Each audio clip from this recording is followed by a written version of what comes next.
Hai, kita akan belajar teks laporan percobaan bahasa Indonesia bersama dengan saya Lastri, guru bahasa Indonesiamu. Selamat siang semuanya, kembali lagi dengan Ibu Lastri, guru bahasa Indonesiamu. Pada kesempatan ini kita akan belajar materi teks laporan percobaan. Nah, supaya tidak bingung, tujuan pembelajaran kita kali ini yaitu mengidentifikasi informasi dari laporan percobaan yang dibaca dan didengar.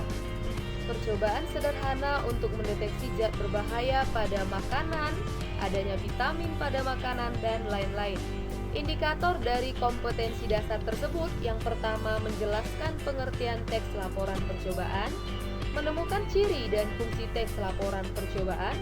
Yang ketiga, menemukan struktur teks laporan percobaan. Perhatikan berikut ini adalah pengertian.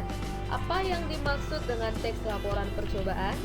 Kita artikan satu persatu. Percobaan adalah eksperimen.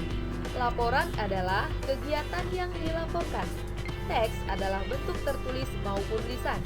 Jadi, dengan demikian bisa kita katakan pengertian teks laporan percobaan adalah teks yang melaporkan kegiatan yang dilakukan untuk menguji dan membuktikan suatu teori. Ciri-ciri teks laporan percobaan. Teks laporan percobaan memiliki ciri-ciri. Yang pertama, berisi fakta. Pada kelas 8 sebelumnya, kamu sudah membahas apa perbedaan fakta dan opini.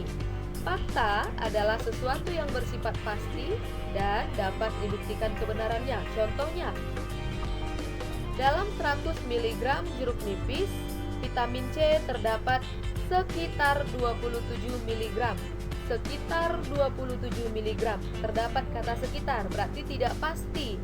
Maka agar menjadi kalimat yang fakta, seharusnya kalimatnya diubah. Dalam 100 mg jeruk nipis, vitamin C terdapat 27 mg. Itulah yang disebut dengan fakta, dan ini harus terdapat di teks laporan percobaan. Yang kedua, lengkap. Mengapa teks laporan percobaan harus lengkap?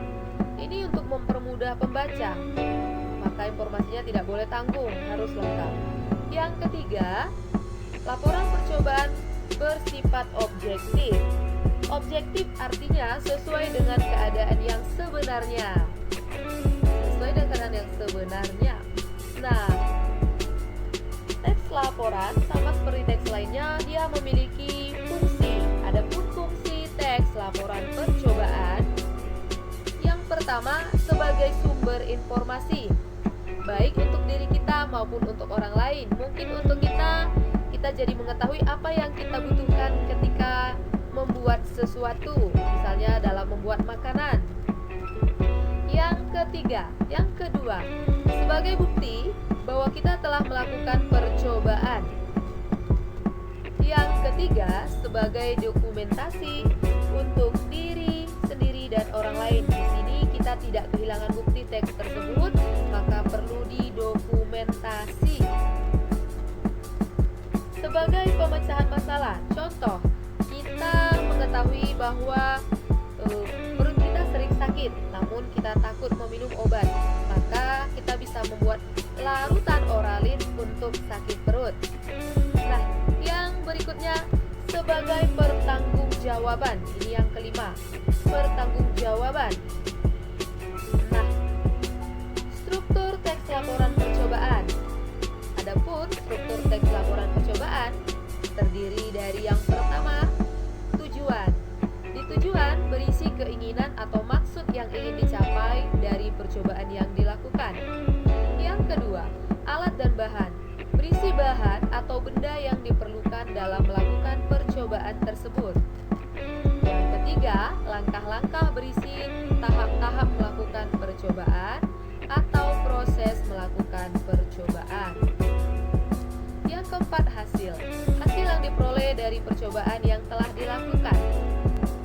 Nah, ini adalah sebuah contoh teks masih dalam bentuk gambar, cara membuat larutan oralin. Larutan oralin biasanya untuk seseorang yang mengalami sakit perut, ya, sering sakit perut, perut mulas. Yang pertama di sini ada gambar larutan oralit yang sudah jadi. Di sebelah kiri ada gelas, sendok itu menjadi alat, gula, garam, air hangat, dan juga pisang. Ini sebagai bahan. Namun pisang bisa menjadi pilihan, bisa dibuat atau tidak, bukan menjadi keharusan. Pada umumnya inilah cara membuat larutan oralit. Siapkan wadah bersih, masukkan setengah sendok teh garam dapur dan 8 sendok teh gula pasir ke dalam wadah. Tambahkan 1 liter air matang yang masih hangat. Aduk sampai rata dengan sendok selama 1 menit. Jika kamu ingin dia menjadi sedikit wangi dan enak untuk diminum, kamu bisa tambahkan pisang. Ini menjadi pilihan ya. Yang terakhir, oralit siap diminum. Perhatikan struktur teks dari tayangan sebelumnya. Menentukan struktur teks laporan percobaan membuat larutan oralit. Tujuannya adalah ingin membuat larutan oralit. Oralit, obat diare yang bisa dikonsumsi oleh siapa saja. Selain itu, bahan-bahan pembuatan larutan oralit juga mudah didapatkan dan tidak sulit pembuatannya, sehingga bisa dibuat oleh siapa saja. Alat dan bahan: gelas dan sendok makan untuk alatnya, gula, garam, dan air hangat untuk bahan pembuatan. Seperti tadi, pisang bisa menjadi tambahan. Siapkan wadah bersih, masukkan setengah sendok teh garam dapur dan 8 sendok teh gula pasir ke dalam wadah. Tambahkan 1 liter air matang yang masih hangat. Aduk sampai rata dengan sendok selama 1 menit. Ini adalah langkah-langkahnya. Yang terakhir adalah hasil. Larutan oralit dapat diminum dalam keadaan yang masih hangat. Nah, selain larutan oralit, ini adalah contoh teks laporan percobaan. Kamu bisa mencari dan menonton videonya bagaimana cara-cara membuat es krim. Ini salah satu contoh, dan ada contoh lainnya di slide ini. Nah, jangan lupa untuk mencatat semuanya. Selamat bekerja. Jangan lupa dukung channel ini dengan cara komen, subscribe, dan like. Lastri Elia. Sekian, terima kasih.